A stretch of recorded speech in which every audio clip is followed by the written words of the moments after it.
Bismillahirrahmanirrahim. Assalamualaikum warahmatullahi wabarakatuh. Nah, di sini saya Ahmad Rizky Kurniawan, mahasiswa Yayasan Morabungo, prodi Pendidikan Guru Madrasah Ibtidaiyah PGMI 6B, akan mempresentasikan skripsi saya yang berjudul meningkatkan motivasi belajar siswa pada pelajaran IPS melalui metode pembelajaran kooperatif IP Max kelas 4 Sekolah Dasar Negeri 1062 Sungai Binjai, Kecamatan Batu Tiga, Kabupaten Bungo. Nah, baik, di sini saya akan memulai presentasi menjelaskan bab 1 pendahuluan. Latar belakang masalah di skripsi saya akan saya sebutkan. Ilmu pengetahuan sosial adalah bidang studi yang mempelajari dan mengendalikan, menganalisis gejala dan masalah sosial di masyarakat dengan meninjau dari berbagai aspek kehidupan. Nah, menurut Sapria, menjelaskan IPS adalah perpaduan dari konsep-konsep ilmu sosial seperti sejarah, geografi, ekonomi, dan lain sebagainya yang diperuntukkan bagi pembelajaran pada tingkat persekolahan. IPS adalah ilmu sosial yang disederhanakan untuk pembelajaran pada tingkat sekolah. Winata menyatakan bahwa IPS adalah penyederhanaan atau disiplin ilmu-ilmu sosial humaniora serta kegiatan dasar manusia yang diorganisasikan dan disajikan secara ilmiah dan pedagogis untuk tujuan pendidikan. Berdasarkan pendapat para ahli di atas, dapat disimpulkan bahwa IPS adalah penyederhanaan dari disiplin ilmu-ilmu sosial untuk pembelajaran pada tingkat persekolahan. Tujuan pendidikan IPS secara keseluruhan di SD adalah sebagai berikut. Yang pertama, membekali anak didik dengan pengetahuan sosial yang berguna dalam kehidupan kelak di masyarakat. Yang kedua, membekali anak didik dengan kemampuan mengidentifikasi, menganalisis, dan menyusun alternatif pemecahan masalah sosial yang terjadi dalam kehidupan masyarakat. Yang ketiga, membekali anak didik dengan kemampuan berkomunikasi dengan sesama warga masyarakat dan berbagai bidang kemampuan, bidang keilmuan, serta bidang keahlian. Yang keempat, membekali anak didik dengan kesadaran sikap mental yang positif dan keterampilan terhadap pemanfaatan lingkungan hidup yang menjadi bagian dari kehidupan tersebut. Yang kelima, membekali anak didik dengan kemampuan mengembangkan pengetahuan dan keilmuan IPS sesuai dengan perkembangan kehidupan masyarakat, ilmu pengetahuan, dan teknologi. Nah, selanjutnya,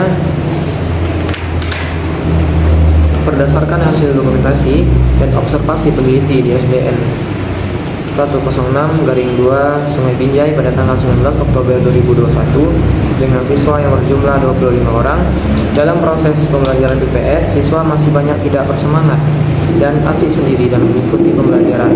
Gambar observasi terlampir. Nah, siswa justru banyak berbicara dengan teman sebangku. Dengan aktivitas tersebut membuat kegiatan pembelajaran di kelas terganggu dan tidak efektif. Dapat mempengaruhi tercapainya tujuan pembelajaran yang dijelaskan. Selain itu, ada 6 faktor atau indikator motivasi belajar yang terdapat dalam teori yang dikemukakan oleh Hamzah B. Uno, menyatakan bahwa indikator motivasi belajar baik intrinsik maupun ekstrinsik dapat diklasifikasikan menjadi 6, yaitu yang pertama, adanya hasrat dan keinginan berhasil. Yang kedua, adanya dorongan dan kebutuhannya belajar. Yang ketiga, adanya harapan dan cita-cita masa depan. Yang keempat, adanya penghargaan dalam proses belajar. Yang kelima, adanya kegiatan yang menarik dalam belajar. Dan yang keenam, adanya lingkungan belajar yang kondusif, sehingga memungkinkan siswa dapat belajar dengan baik. Dan di kelas 4 SDN 106 Sungai Binjai, ke-6 indikator di atas belum terlihat. Hal-hal yang mungkin menjadi penyebab rendahnya motivasi belajar siswa adalah yang pertama, karena pembelajaran IPS di kelas 4 ini disampaikan menggunakan metode pembelajaran konvensional, di mana pembelajaran berorientasi pada guru, yaitu dengan penggunaan metode ceramah. Menurut Ujang Sukandi, pembelajaran konvensional ditandai dengan guru lebih banyak mengajar tentang konsep-konsep bukan kompetensi. Tujuannya adalah siswa mengetahui sesuatu bukan mampu melakukan sesuatu. Dan pada saat pembelajaran konvensional ini banyak didominasi gurunya sebagai pentransfer ilmu, sementara siswa lebih sebagai penerima ilmu.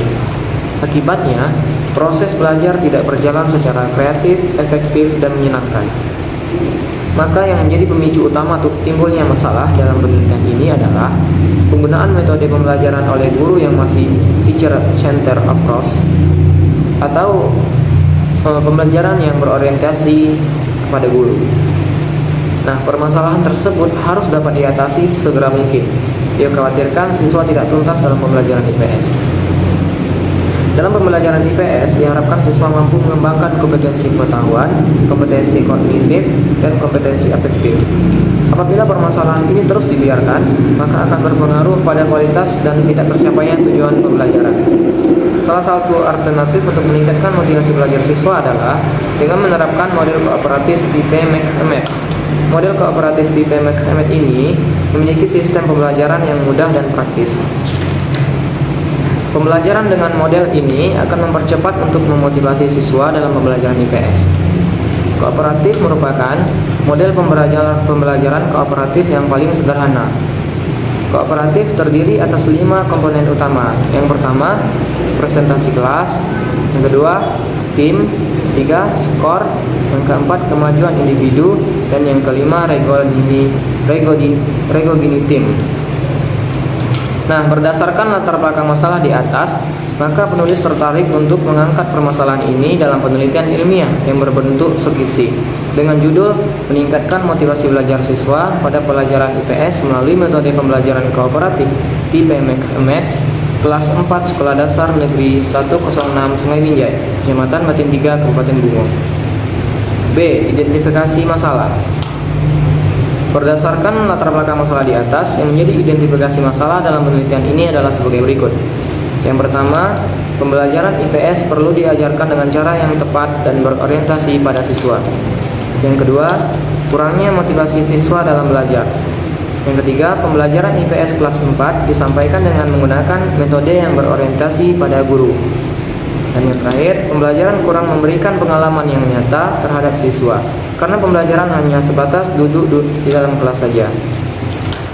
C. Batasan masalah. Berdasarkan latar belakang masalah di atas, yang menjadi fokus penelitian ini adalah sebagai berikut. Yang pertama, penelitian dilaksanakan di kelas 4 SDN 106 yang bertempat di Sungai Binjai. Yang kedua, penelitian dilaksanakan pada mata pelajaran IPS, materi kenampakan alam dan keadaan sosial negara tetangga. D. Rumusan masalah. Berdasarkan latar belakang masalah dan fokus penelitian di atas, permasalahan yang dapat dirumuskan adalah: pertama, bagaimanakah proses peningkatan motivasi belajar siswa kelas 4 SDN 106 Sungai Binjai pada mata pelajaran IPS dengan menggunakan model kooperatif tipe Max-Emmett. Yang kedua, bagaimana hasil peningkatan motivasi belajar siswa kelas 4 Sekolah Dasar Negeri 106 Sungai Binjai pada mata pelajaran IPS dengan menggunakan model kooperatif tipe Max-Emmett. E. Tujuan penelitian. Tujuan penelitian tindakan kelas ini adalah untuk yang pertama, mengetahui proses peningkatan motivasi belajar siswa kelas 4 SDN 106 Sungai Binjai pada mata pelajaran IPS dengan menggunakan model kooperatif tipe Max-Emmett. Yang kedua, mengetahui peningkatan motivasi belajar siswa kelas 4 SDN 106 Sungai Binjai pada mata pelajaran IPS dengan menggunakan model kooperatif tipe Max-Emmett. F. Manfaat penelitian. Penelitian ini diharapkan dapat memberikan manfaat bagi beberapa pihak, antara lain sebagai berikut. Yang pertama, bagi siswa. Manfaatnya dapat meningkatkan motivasi, pemahaman terhadap materi pembelajaran dan hasil belajarnya. Yang kedua, bagi guru.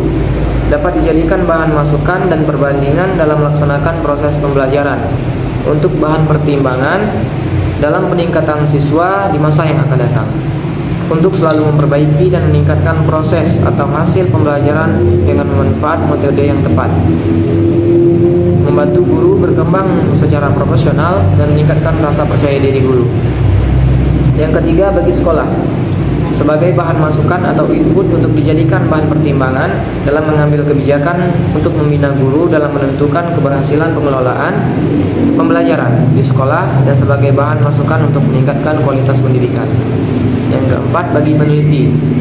untuk dapat meningkatkan pengalaman dan wawasan untuk menangani masalah-masalah yang terjadi dalam pembelajaran sehingga dapat menerapkan metode yang tepat dalam proses belajar mengajar. Bab 2. Kajian teoritik. A. Landasan teori. Motivasi belajar. Definisi motivasi belajar. Motivasi dan belajar merupakan dua hal yang saling mempengaruhi. Belajar adalah perubahan tingkah laku secara relatif permanen dan secara potensial terjadi sebagai hasil dari praktik atau penguatan yang dilandasi tujuan yang untuk mencapai tujuan tertentu. Motivasi belajar timbul akibat faktor intrinsik berupa hasrat dan keinginan berhasil dan dorongan kebutuhan belajar serta harapan akan cita-cita. Dapat dinyatakan bahwa motivasi merupakan akibat dari interaksi seseorang dengan situasi yang dihadapinya. Menurut M. Ngalim Purwanto mengemukakan definisi motivasi adalah pendorong suatu usaha yang mempengaruhi tingkah laku seseorang agar seseorang tersebut menjadi tergerak hatinya untuk bertindak melakukan sesuatu sehingga mencapai hasil dan tujuan. Menurut Sudirman, motivasi diartikan sebagai kekuatan, dorongan, kebutuhan, semangat, tekanan, atau mekanisme psikologis yang mendorong seseorang atau sekelompok orang untuk mencapai prestasi sesuai dengan apa yang dikehendakinya. Nah, dengan demikian dapat diambil suatu kesimpulan bahwa motivasi belajar adalah kekuatan seseorang yang dapat menimbulkan tingkat kemauan untuk mencapai prestasi sesuai yang diharapkan. B. Ciri-ciri motivasi belajar. Sardiman mengemukakan bahwa ciri-ciri motivasi yang ada pada diri seseorang adalah: yang pertama, tekun dalam menghadapi tugas; yang kedua, ulet dalam menghadapi kesulitan dan tidak mudah putus asa; yang ketiga, menunjukkan minat yang besar terhadap bermacam-macam masalah belajar; yang keempat, lebih suka bekerja sendiri dan tidak tergantung kepada orang lain; yang kelima, tidak cepat bosan dengan tugas-tugas rutin; yang keenam, dapat mempertahankan pendapatnya; yang ketujuh, tidak mudah melepaskan apa yang diyakini. C. Indikator motivasi belajar. Menurut Hamzah B. Uno menyatakan bahwa indikator motivasi baik intrinsik maupun ekstrinsik dapat diklasifikasikan menjadi 6, yaitu 1. Adanya hasrat dan keinginan belajar; 2. Adanya dorongan dan kebutuhan dalam belajar; 3. Adanya harapan dan cita-cita masa depan; 4. Adanya penghargaan dalam proses belajar; 5. Adanya kegiatan yang menarik dalam belajar; 6. Adanya lingkungan belajar yang kondusif sehingga memungkinkan siswa dapat belajar dengan baik. Selanjutnya D. Cara meningkatkan motivasi belajar. Dalam pembelajaran di kelas, beberapa cara dapat dilakukan guru agar siswa memiliki motivasi belajar yang tinggi.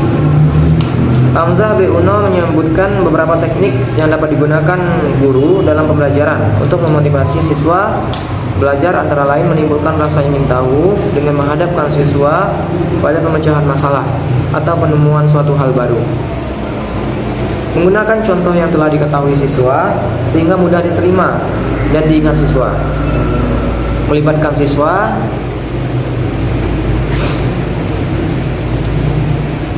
siswa dalam kegiatan belajar dan melakukan pengawasan dan bimbingan dalam siswa mengerjakan tugas pembelajaran. Yang kedua, definisi atau pengertian model kooperatif tipe McMatch. Model pembelajaran McMatch merupakan salah satu jenis dari model pembelajaran kooperatif, yakni bentuk pembelajaran dengan cara siswa belajar dan bekerja dalam kelompok-kelompok kecil secara kolaboratif yang anggotanya terdiri dari 4-6 orang dengan struktur kelompok yang bersifat heterogen. Model McMatch atau mencari pasangan merupakan salah satu alternatif yang diterapkan kepada siswa. Penerapan model ini dimulai dari teknik, yaitu siswa disuruh mencari pasangan kartu yang merupakan jawaban atau soal sebelum batas waktunya. Siswa yang dapat mencocokkan kartunya diberi poin. Teknik metode pembelajaran McMatch atau mencari pasangan dikembangkan oleh Lorna Curran. Berdasarkan pengertian di atas, dapat disimpulkan bahwa model McMatch adalah salah satu model pembelajaran kooperatif yang menuntut siswa untuk mencari pasangan kartu soal dan jawaban yang telah dibuat oleh guru dengan batas waktu yang telah ditentukan agar tercipta kerjasama antara siswa yang satu dengan siswa yang lain. Model ini membutuhkan ketelitian dan kecepatan siswa dalam memasangkan atau mencocokkan kartu yang dipegang sambil belajar mengenai suatu konsep dalam suasana yang menyenangkan. Ya, saya selanjutnya akan menjelaskan B. Langkah-langkah model kooperatif tipe McCammets. Yang pertama, guru membentuk kelompok dengan materi yang berbeda. Yang kedua, guru menyiapkan kartu soal dan kartu jawaban. Ketiga, guru menyiapkan 2 kotak untuk tempat soal dan 2 kotak untuk tempat jawaban. Yang keempat, guru menyiapkan lagi 2 kotak untuk tempat hasil pasangan soal dan jawaban dari peserta, lalu disiapkan pula pada papan skor atau hasil.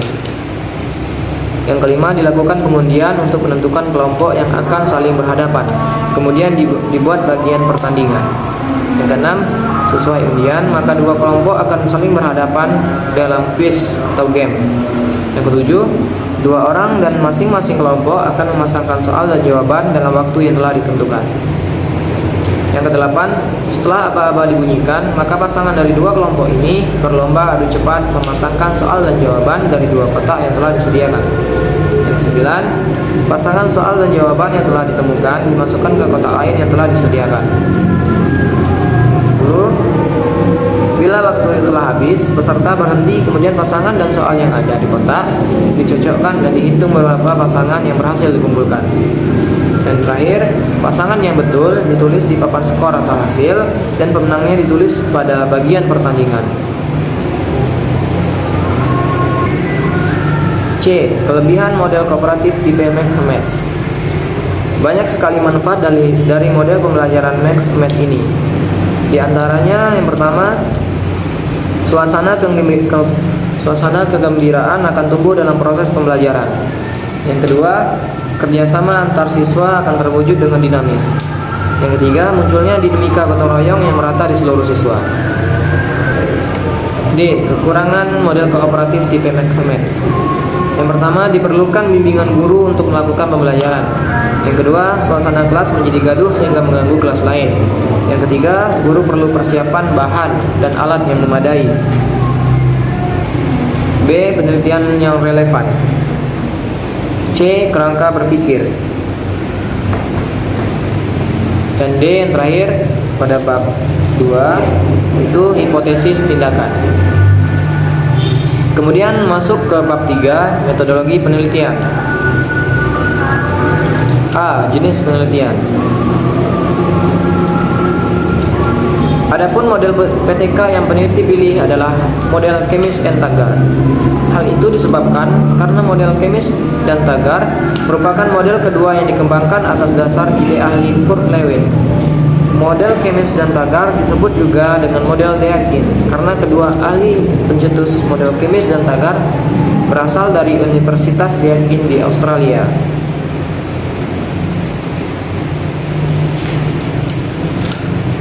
B. Langkah-langkah model Kemis dan Tagar. Pada model Kemis dan Tagar ini, kegiatan perencanaan tindakan ulang mesti dilakukan. Hal itu didasarkan atas logika bahwa pasti terdapat saran dan perbaikan terhadap tindakan yang telah dilakukan. Menurut Kemis dan Tagar, mustahil dalam satu siklus penelitian akar permasalahan bisa diselesaikan dengan sempurna. Pengertian siklus di sini adalah putaran kegiatan yang terdiri dari perencanaan, tindakan observasi, refleksi, dan perencanaan ulang. B. Setting dan subjek penelitian. 1. Setting penelitian. Penelitian ini dilaksanakan di Sekolah Dasar Negeri 106 Sungai Binjai, Kecamatan Batin 3, Kabupaten Bungo pada kelas 4 semester 1 tahun ajaran 2020-2021. 2. Subjek penelitian.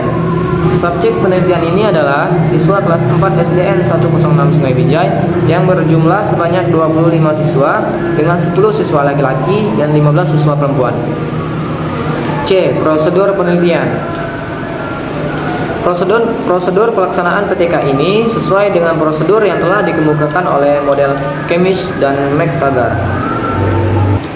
Langkah-langkah pelaksanaan tindakan ini Yang pertama perencanaan, yang kedua tindakan dan pengamatan, kemudian yang ketiga refleksi, dan yang keempat perencanaan ulang. Teknik pengumpulan data. Yang pertama teknik observasi, yang kedua lembaran angket, yang ketiga teknik dokumentasi. Nah, kemudian yang F, instrumen pengumpulan data. Penelitian sebagai suatu cara ilmiah dalam memecahkan masalah, termasuk PTK, selamanya berhubungan dengan instrumen pengumpulan data. Nah, instrumen yang digunakan dalam pengumpulan data penelitian ini yaitu lembaran atau pedoman observasi.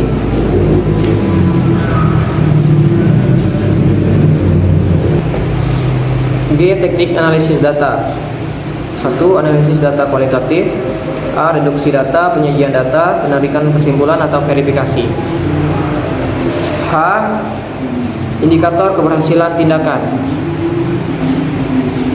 Indikator keberhasilan dalam penelitian ini ada 6. Yang pertama adanya hasrat dan keinginan belajar berhasil. Yang kedua adanya dorongan dan kebutuhannya belajar. Yang ketiga adanya harapan dan cita-cita masa depan. Yang keempat adanya penghargaan dalam proses belajar.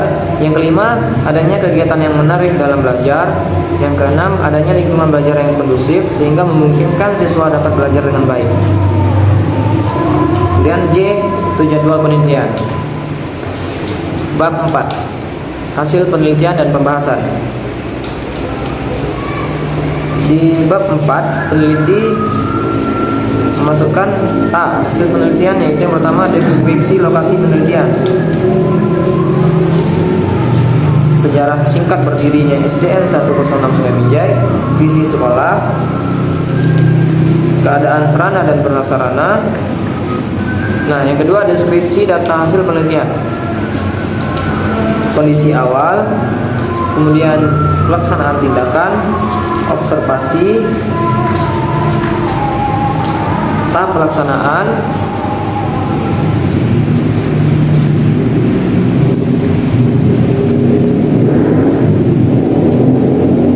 baik. Bab 5. Penutup. A. Kesimpulan dan B. Saran. Peneliti akan membaca kesimpulan. Berdasarkan hasil kegiatan pembelajaran yang telah dilakukan selama 2 siklus dan berdasarkan analisis yang telah dilakukan dapat disimpulkan bahwa penggunaan metode Max-Med dapat meningkatkan motivasi belajar siswa pada pembelajaran IPS siswa kelas 4 SDN 106 Sungai Minjai. B. Saran. Dari hasil penelitian yang diperoleh dari uraian sebelumnya, agar proses belajar mengajar pembelajaran IPS lebih efektif dan lebih memberikan hasil yang optimal bagi siswa, maka disampaikan saran sebagai berikut. 1. Untuk guru, diharapkan metode Max-Med ini dapat dijadikan alternatif yang dapat memberikan kontribusi pemikiran dan informasi khususnya bagi guru. Nah, yang kedua untuk kepala sekolah, diharapkan pihak kepala sekolah lebih memberikan motivasi kepada guru yang akan menerapkan pembelajaran dengan menggunakan metode Max-Med dalam proses belajar mengajar. Yang ketiga bagi peserta didik, diharapkan peserta didik mendapatkan cara belajar yang baru sehingga peserta didik lebih tertarik dalam memahami materi melalui usahanya sendiri, dengan harapan dapat meningkatkan motivasi belajar dan mengembangkan pemikiran bagi peserta didik. Kemudian daftar pustaka, lampiran-lampiran.